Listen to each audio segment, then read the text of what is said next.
Bonjour tout le monde et bienvenue dans Manga Show, l'émission qui présente les nouveautés manga. Et aujourd'hui, on va parler d'une nouvelle édition d'un vieux manga, à savoir Ranma 1/2, moitié soleil et moitié pluie. Putain, qu'est-ce que je suis ridicule à chanter ça, moi. Putain. Ah, Ranma, putain, je vais pas dire que je kiffe ce manga parce que ça serait mentir. Parce que j'ai plus kiffé l'anime étant jeune que le manga, vu que le manga, j'ai pas eu l'occasion de le lire complètement. J'ai lu quelques tomes par-ci par-là dans la bibliothèque de mon quartier, mais j'ai jamais eu l'occasion d'acheter la collection complète.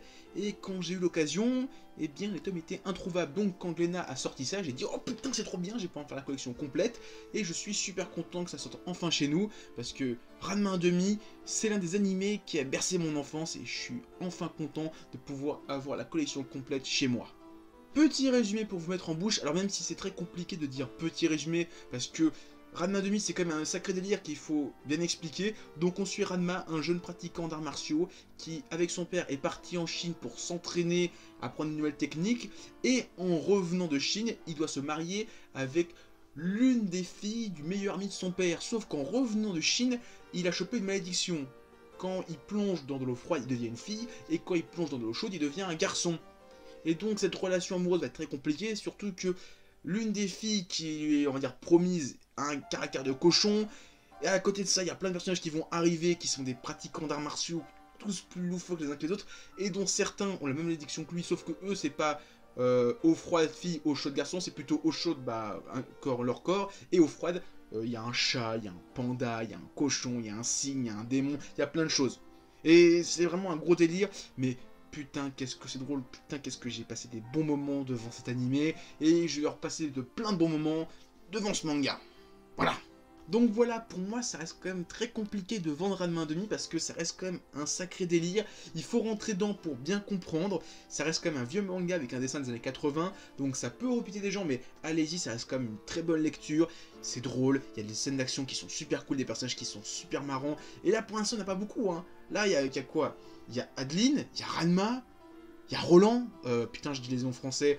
Désolé parce que moi, j'ai connu la VF, donc j'ai encore les noms français, donc des fois, quand je lis les passages, que je reconnais en plus, bah, j'ai encore les voix des personnages, donc je les entends dire « Ah, Adeline, Galant, tu viens, il y a Juan Storm qui est là, et il y a Roland Mathias !» C'est trop bizarre en fait, je lis les noms japonais, donc Akane, Kudo et Kubo, mais en même temps dans la tête, j'ai leur nom français, donc ça fait un peu bizarre, mais je pense que petit à petit je vais m'y habituer, même si dans mon petit cœur, il restera toujours les noms français des personnages qui sont à mourir de rire.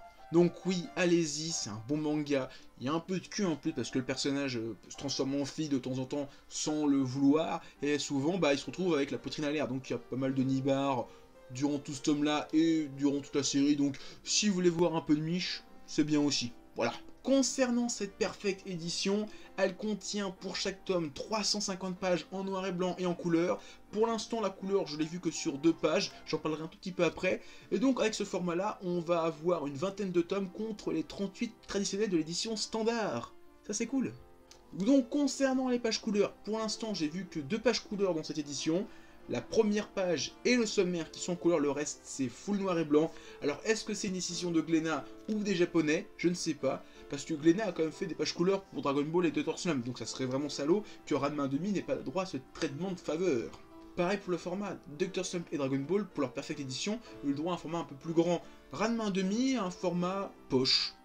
C'est bizarre. Est-ce que ça vient encore de Glénat ou des japonais? Je ne sais pas, si quelqu'un est au courant, dites-le moi en commentaire, je veux savoir. Et sinon, à la fin de ce premier volume, on a 6 pages de bonus, 2 pages d'interview de l'auteur, 2 pages de présentation de Ranma, et 2 pages qui expliquent un combat entre Ranma et Kuno, ou Julian Storm en français. En conclusion, moi j'adore Ranma 1/2, c'est une des séries de mon enfance que j'adore. J'ai le coffret collector de l'animé, et je vais enfin pouvoir avoir le manga. Faudrait qu'un jour je m'attaque aux autres séries d'auteurs, à savoir Inuyasha que j'ai lu mais j'ai jamais fini, et que j'ai aucun tome aussi. Rain, j'ai vu la saison 1 mais j'ai pas trop accroché, il faudrait que j'essaye de lire le manga. Et sinon il y a Maison Ikoku et Lamu. Et j'espère qu'avec cette édition, ben, les éditeurs vont vouloir se relancer dans du Rumiko Takahashi et lancer d'autres œuvres qu'elle a faites et qui sont peu trouvables en ce moment en France. Donc voilà, je garde espoir pour l'avenir. Et sinon, ne vous fiez pas à la couverture, c'est pas parce que c'est rose que c'est forcément un shoujo. C'est un bon shonen, c'est un très bon shonen, donc lisez ça. Et voilà, c'est tout ce que j'avais à dire de cette parfaite édition de Ranma Omi. Avant de partir, mettez un pouce bleu, laissez des commentaires, partagez la vidéo sur les réseaux sociaux. Il y a mon Facebook et mon Twitter dans la description. Et moi je vous dis à plus, continuez à lire des mangas et regardez des animas. Allez, ciao tout le monde.